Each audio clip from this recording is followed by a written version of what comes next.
यो बिरुवा चाहिँ साथीले मागेको छ अरे बिरुवा निकाल्दा चाहिँ काटेर पठाउनु भन्छ यतिको हो अन्त यो बच्चा चाहिँ काट्नु हुँदैन यो माउ चाहिँ यति काट्नुपर्छ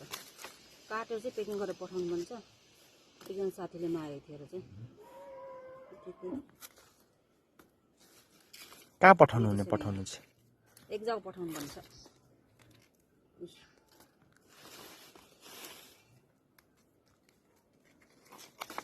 यो टुसा चाहिँ फेरि पुरा जोगाउनुपर्छ यो साइडको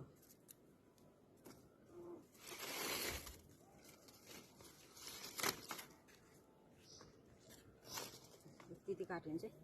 पेकिङ गर्नु सजिलो हुन्छ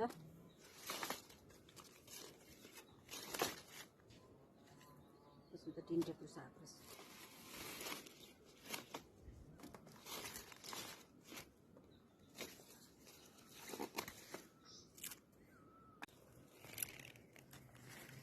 त्यतिको हुन्छ